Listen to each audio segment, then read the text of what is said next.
Ça enregistre ? Alors bonjour, on est en direct du salon Préventica et je suis avec... Olivier Delabbe, président de Ceflou. Et alors moi j'ai voulu parler à Olivier parce qu'il avait des super lunettes. Et comment ça se fait que tu aies des lunettes comme ça ?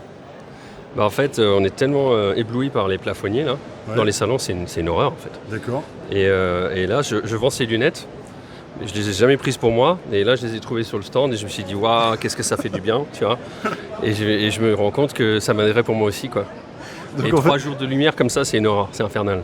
Mais en fait, ça donne un look de rockstar.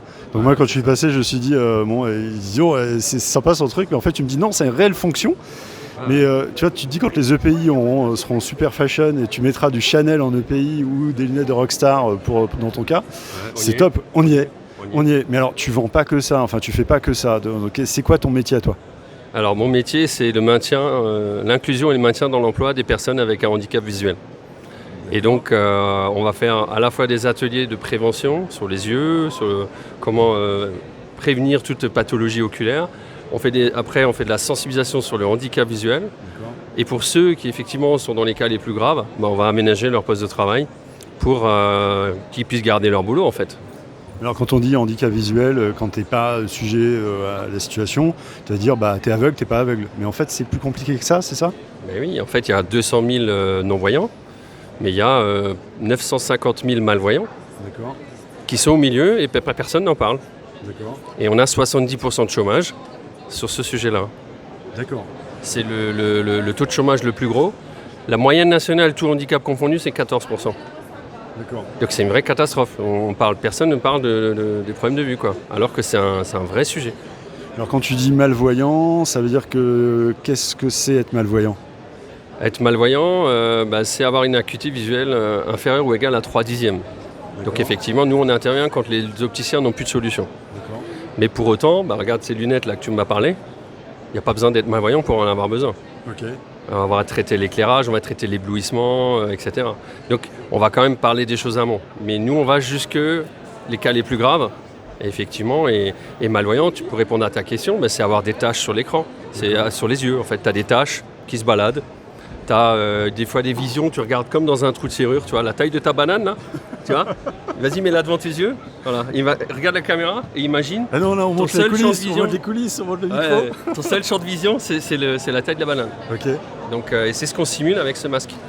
On se met vraiment dans la peau des malvoyants. D'accord. Et du coup, on montre aux gens ce que c'est que d'avoir des problèmes de vue graves. Et alors, je suppose que tu as chaque handicap, il y a un nom de pathologie ou ce genre. Comment ça. Par exemple, quand tu vois autour d'un trou comme un trou de banane, c'est quoi comme. La rétinopathie diabétique. La rétinopathie diabétique. Rétinopathie pigmentaire. Il y a aussi la diabétique, c'est-à-dire un diabète qui est mal géré. D'accord. Ça peut amener à la cécité. Les gens ne le savent pas, ça. D'accord. Par exemple, un décollement de rétine. Ouais. On montre aussi là-dedans ce que c'est un décollement de rétine.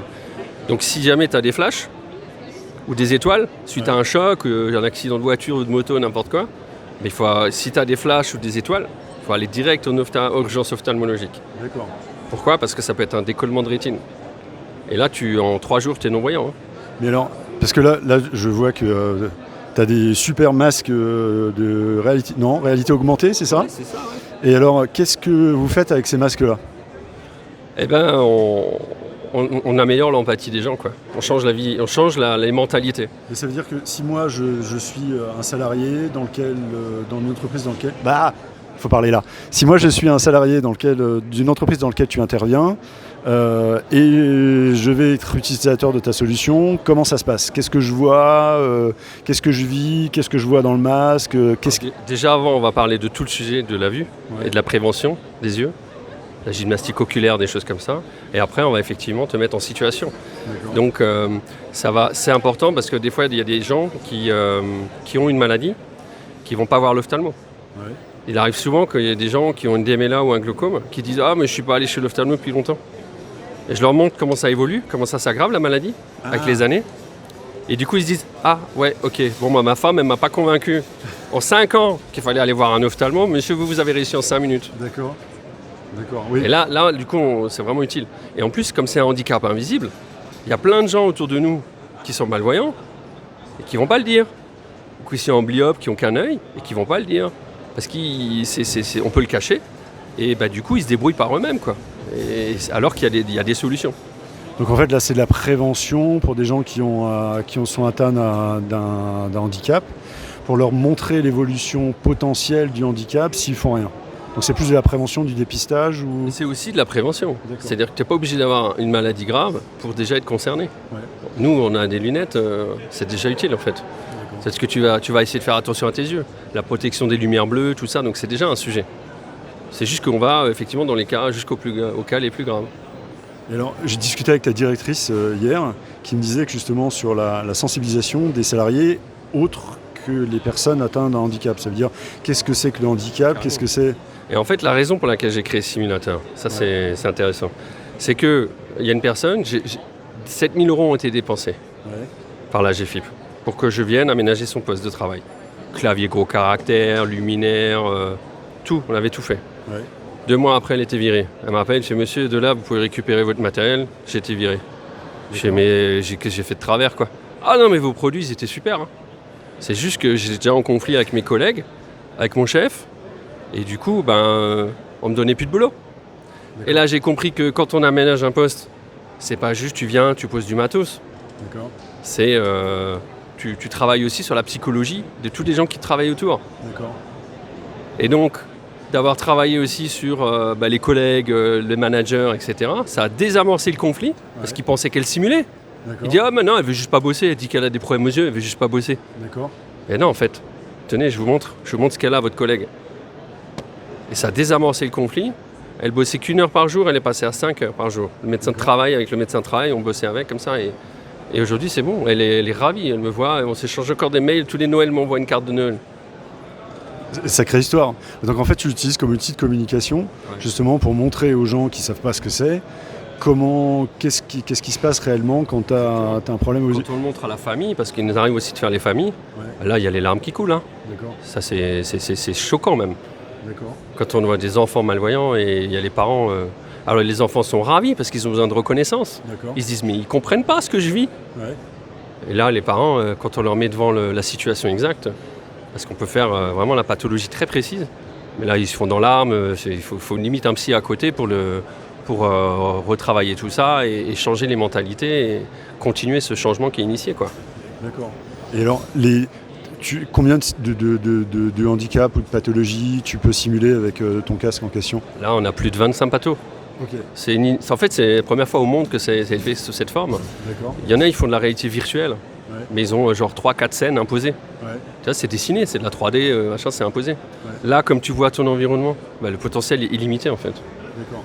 Et donc là, on a même développé le produit à l'international. Voilà, on a commencé là.